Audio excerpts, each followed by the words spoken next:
with the Arabs. Israel's probing into surrounding territories and retaliatory actions against cross-border attacks further strained relations in the region, setting the stage for June 5, 1967, when... And you forgot to mention that Egypt just got new weapons from the USSR, and also they threatened Israel and to tease Israel. And Israel had to really attack first because it had also an intelligence, not only by Israeli intelligence, but also by the United States intelligence, that Egypt is about to attack. When preemptive Israeli airstrikes against Egyptian airfields caused a coalition of Arab states to simultaneously declare war and attack Israel across multiple fronts, despite being grossly out...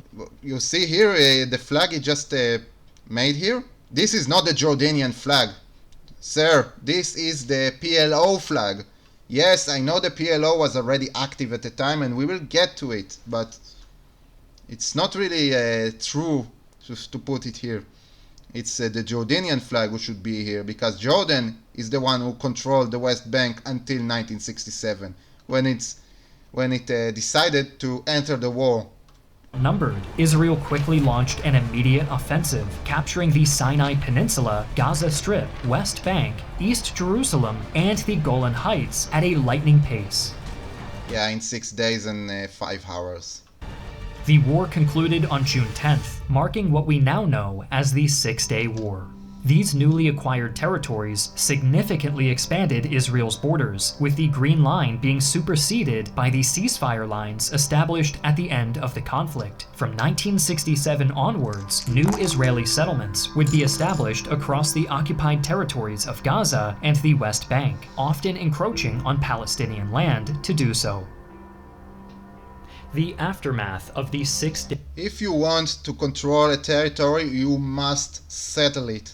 There is no other way. If you want to control it for a long period and efficiently, you have to put civilians there. Because if you don't have it, and you are pretty much screwed. You don't have supplies to really reach closer to you when you need them. You don't have key points to really defend.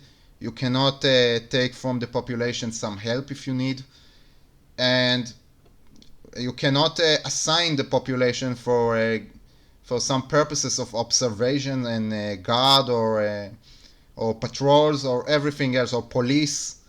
So you need to populate a place in order to really hold it for long. And Israel on this and at this time did not really have any intention to bring it back. And we will see why. We will see why soon. Day War left a lingering tension in the region, with the Arab states seeking to recover their territories lost to Israel. These tensions eventually sparked the Yom Kippur War in Also, you forgot to mention the War of Attrition. 1973, where Egypt and Syria launched coordinated surprise attacks against Israel to regain the Sinai Peninsula and the Golan Heights. You clearly did not read their purposes or their orders they got. You clearly did not really investigated what happened here. Because Syria ordered its troops to annihilate Israel. Hafez al-Assad ordered it himself. And Egypt didn't really count on this. Anwar Sadat didn't really hope to win this war. He just wanted to really change the mind both in Israel and in Egypt. It was really a political standoff, and he wanted to get rid of it. There were also internal tensions between a few factions in Egypt, and he wanted to also get rid of it and move some kind of process. Maybe it will be a peace process, maybe it will be a long time war, but something has to be done. That was Anwar Sadat's thoughts. And in this he pretty much succeeded. He managed to really get Egypt out of its standoff, or its political standoff, and also he made Israel to reconsider all its relationship with Egypt. But it's not to say that Anwar Sadat wouldn't really take the opportunity to annihilate the entire Jewish community in Israel if he could. I believe he would do it, but he didn't. What happened? And he didn't really hope to do so. So, in terms of the long run, and he's pretty much successful. Egypt pretty much won the war, at least in their part, and Syria pretty much lost everything. But this was the motivations of war, not to really get back those lost territories. They knew they couldn't do it by war. However, by the end of the war, Israeli forces had repelled the invasions and even advanced into Egyptian and Syrian territories beyond the pre-war lines. Despite these territorial changes during the conflict, the borders essentially returned to their pre-war status following disengagement agreements in 1974 and 1975. Even with the memories of Yom Kippur still fresh, an unprecedented moment occurred in 1978 at Camp David in the United States. Here, agreements were signed between Egyptian President Anwar Sadat and Israeli Prime Minister Menachem Begin, which led to a peace treaty and normalized relations the following year. Part of this treaty involved Israel returning the Sinai Peninsula to Egypt, which was finalized in 1982. Meanwhile, Israel and also Israel got rid of its own settlements in Sinai Peninsula to leave the Egyptians nothing. And the Sinai Peninsula is also a demilitarized zone, pretty much.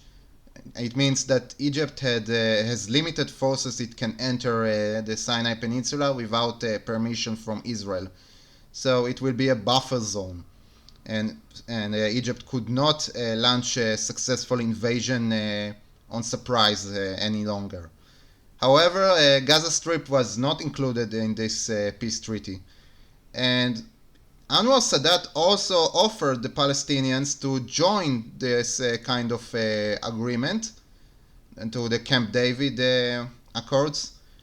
But they didn't want to participate in this. They didn't want to accept any kind of Jewish presence in the land of Israel. And they even launched attacks against the Egyptians.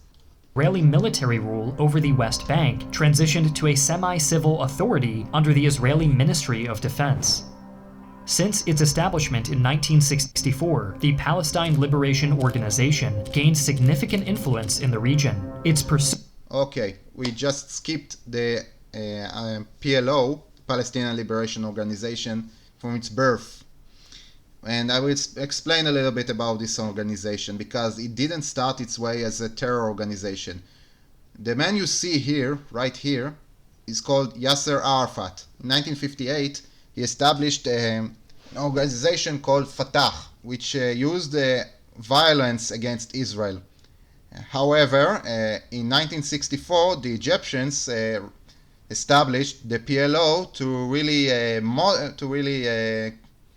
restrain the Fatah and have a counterbalance as a non-violent organization that will act to regain some independence for the Palestinian Arabs. However, the Fatah quickly took control over the PLO because of some corruption between both organizations, and Yasser Arafat was very smart and was really cunning, and he took control of over the PLO and combined those organizations. So they pretty much work as the same one. The Fatah is pretty much a branch of the PLO, and from this point on, the PLO was also a terror organization. But we'll get to it. Suit for Palestinian self-determination led to the Arab League officially deeming them the sole legitimate representative of the Palestinian people in 1974. This recognition marked a pivotal moment in the Palestinian struggle, as the PLO's influence began to extend. Oh, again, you skipped a lot of information, a lot of vital information. The PLO was first tried to influence Jordan, and it established some bases in Jordan, and they were armed, and they threatened not only Israel but also the Jordanian kingdom, which is still Hashemites. And eventually it led King Hussein to get rid of them. So he had some military clash with them, during which Syria tried to invade Jordan but failed to do so after some Israeli warning. Yes, Israel protected Jordan at the time for the sole reason that it didn't want Syria on its eastern border as well. And Jordan was still considered to be an enemy of Israel, but it started to cooperate with Israel underneath the table. For example, Jordan warned the Israeli officials that the Yom Kippur War is about to begin, and unfortunately, Israeli officials ignored this warning, and you know what happened next. However, the Jordanians eventually managed to oppress the uprising by the PLO. The remainings of the PLO were forced to leave to Syria and then to Lebanon and intervene in their civil war there, escalating it and acting against Israel.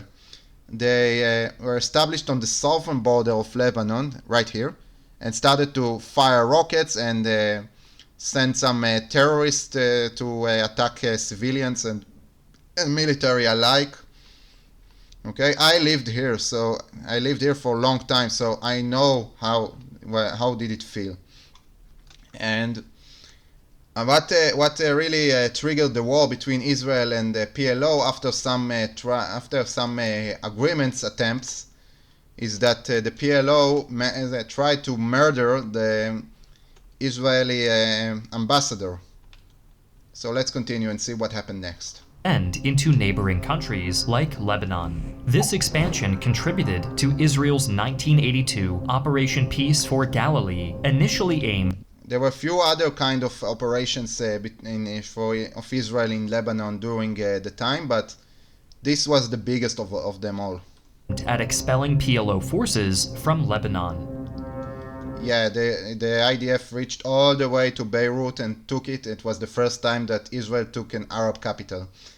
And yes, it was a really brutal war, and it was during a Lebanese civil war, so some factions supported Israel, especially the Christians, which were really in favor of the Israeli army. They saw them as liberators from the Palestinians.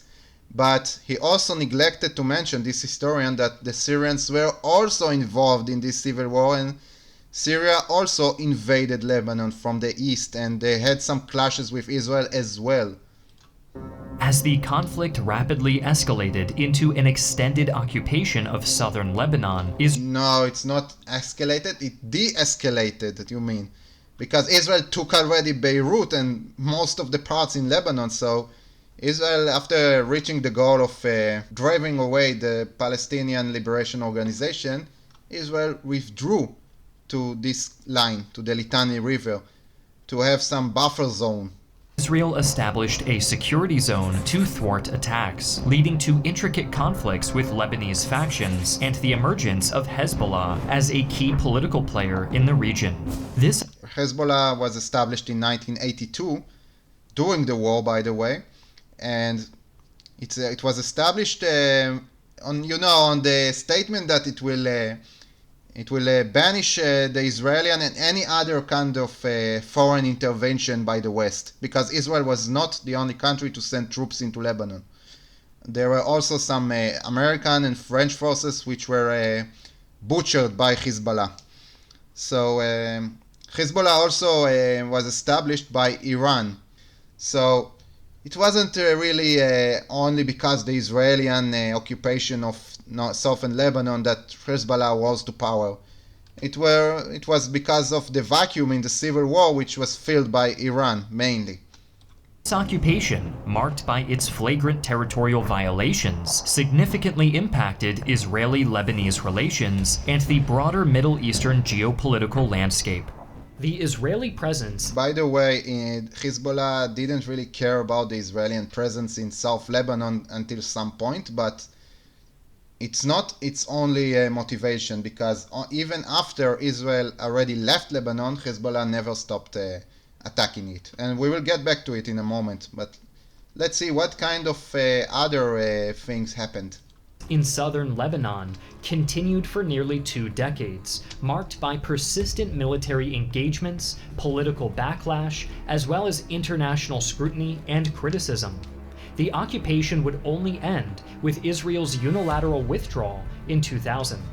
However, this did not put an end to the PLO's activities within Israel, and it also did not put an end to the activity of Hezbollah in southern Lebanon. On the contrary, it only increased their strength on the border, which also resulted in the Second Lebanon War in 2006, and it's also the cause for what is now we have in the war in the northern region.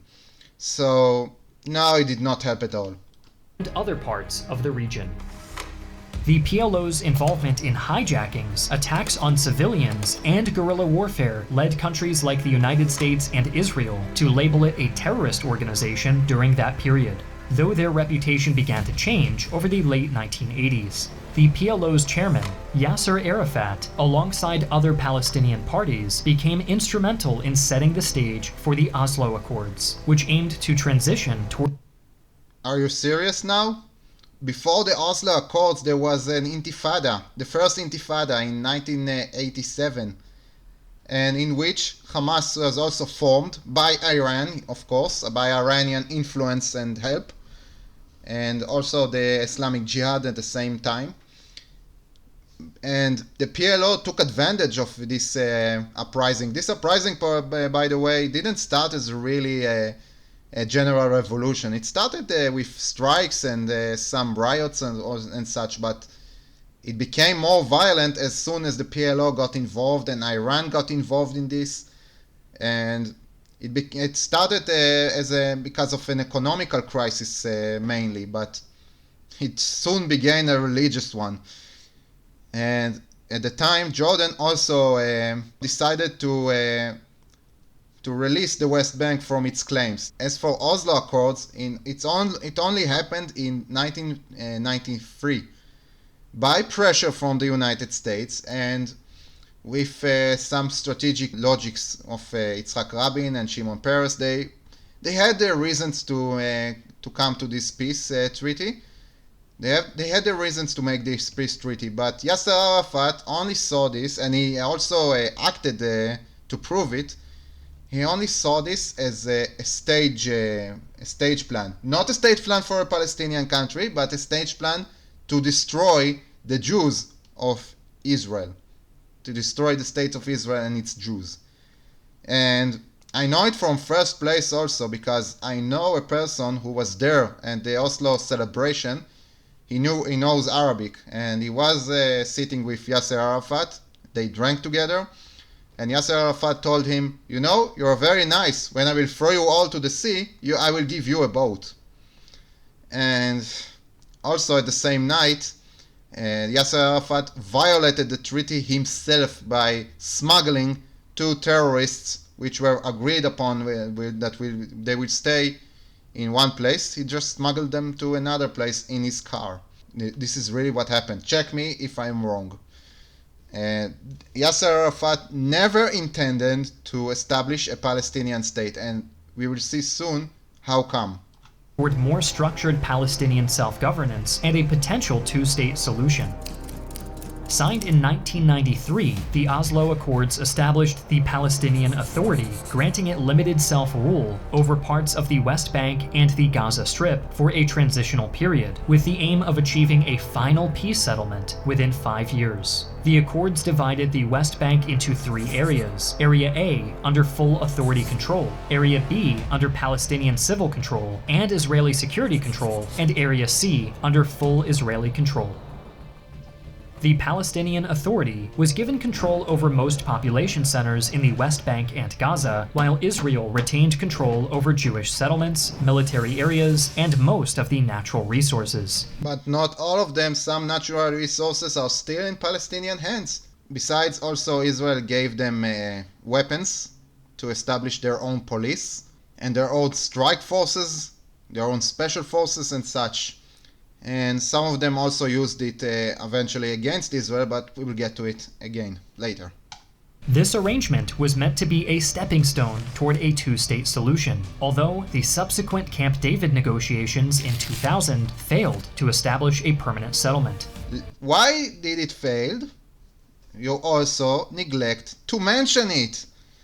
Why did it fail? I will tell you why.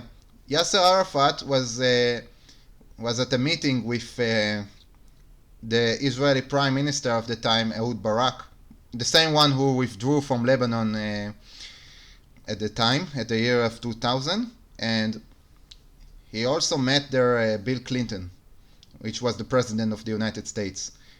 And on the paper, they should have a peace treaty because Ehud Barak offered them a lot of territories. He offered them almost all the West Bank and Gaza Strip, which is much more than the Israeli people could really take, by the way, yes? He risked a civil war in Israel because he wanted to appease the Palestinians. But yet, Yasser Arafat neglected it.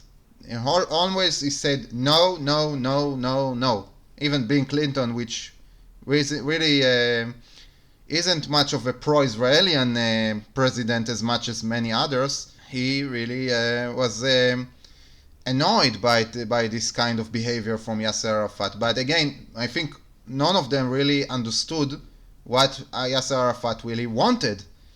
You have to really understand how the Islam works and how those leaders of the Palestinians are working.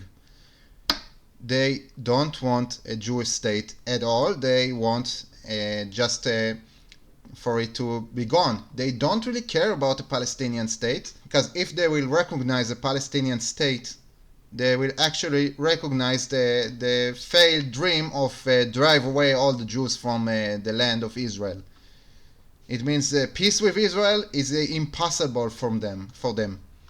Now, I'm not blaming the Palestinian population. I think they are also victims of this leadership, and it's really sad for me to say that Israel support that kind of leadership, but my country support this kind of leadership, which working against us eventually, and against their own population.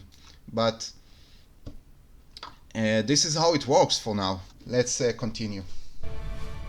The transitional period set by the Oslo Accords was complex, further exacerbated by the Second Intifada, a major Palestinian uprising from 2000 to 2005 following the failed Camp David negotiations. And was led by the PLO itself. 2005, shortly after the suppression of the uprising, Israeli Prime Minister Ariel Sharon took a unilateral step to withdraw from the Gaza Strip. This evacuation involved dismantling all Israeli settlements in the Gaza. Again, by pressure from the United States and also by the hope to get rid of controlling them. And he just gave Gaza Strip directly to the Palestinian Authority by Mahmoud Abbas at the time, who replaced Yasser Arafat as he died. Gaza Strip and 4 in the northern West Bank. The disengagement was aimed at improving Israeli security, reducing friction between Israelis and Palestinians, and advancing the peace process. But Israel still retained control over Gaza's airspace, territorial waters, and border crossings, except for the land border with Egypt, which is controlled by Egypt and the Palestinian Authority. Anti-Palestinian Authority by Egypt. I'm not saying it's wrong, but it's also not the reason why they blockaded their part of the border. It's because they also were afraid of bad influence into Sinai Peninsula, which will make the Egyptian army a lot of problems. And this is what's happening today, by the way. This is what happened for a long time. Despite the disengagement, relations did not improve. The Gaza Strip instead came under the control of Hamas in 2007, following a civil war in the region. This split... You mean after Hamas won the elections? There were elections in the Gaza Strip, and Hamas won them. But the PLO didn't really want to give up its power to Hamas, and I can see why. You know, Hamas had larger support, and it was stronger and tougher, and they eventually won the civil war. the Palestinian territories de facto, with the West Bank controlled by the Palestinian National Authority and Gaza by Hamas. Ever since, conditions in Gaza have been dire due to the Israeli and Egyptian blockades aimed at limiting Hamas. Okay, I don't know how to respond to this any longer. So many people around the world blame the blockade by Israel and Egypt against Hamas as the sole thing that caused the Gazan population to suffer. No, it's not the case, because both Israel and Egypt are allowing a lot of products to enter Gaza Strip. It's just a controllable border crosses. And yes, many Palestinian workers came to Israel to work. And also to Egypt, I think there were a lot of Palestinians who came in there. So how else they will smuggle all their weapons for Hamas? How else they will smuggle at least the components needed to create those weapons inside Gaza Strip? How they will even have their own factories there? From what they will build them? Yes, you guessed it, from a cement which was brought to them by Israel. Yes, of course. And also Israel gave them a lot of food, electricity, water, name it. And a lot of Gazans came to Israel to get some medical health care and such, and to work.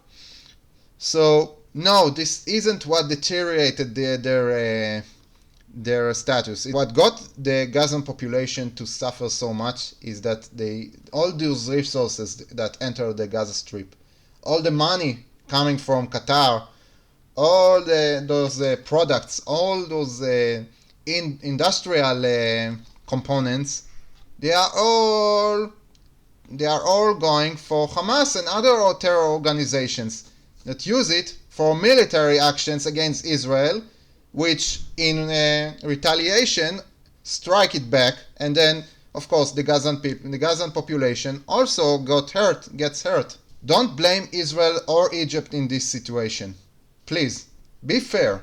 I'm not saying that Israel has Israel and Egypt they don't have a single footprint in this conflict, but it's not the main reason why the Gazan population suffers so much. Hamas's influence, economic struggles, and ongoing conflict. More recently, tensions between Hamas and Israel have surged, culminating in the disastrous confrontation that began in October of this year. Too bad this video just ended with this news, but he didn't really mention what happened in the October 7. I think everybody knows. Hamas and other terror groups launched a massive invasion into Israel, and they reached all the way up to the settlements called Ofakim here. They reached all the way here. They entered the city, but they didn't took it completely. So they had really half the way to Beersheba, which is the main city of the desert. So this whole video was, I not say that it was all fake, but it had a lot of fake news there, fake history, and it also had some fictional problems, and they skipped a lot of vital information. You couldn't really skip it, because if you skip it you get different picture, and I don't know who it's support with. I don't really care. As soon as someone isn't accurate enough and he makes a different picture, and I can see that it influenced the comments as well, so I don't think it's really a really professional way to put things together. I think they made a mistake, but again, I'm not attacking him personally. I attacked only his arguments. So let me know what you think in the comments below, and of course please comment respectfully, okay? And that's it. I hope you liked it.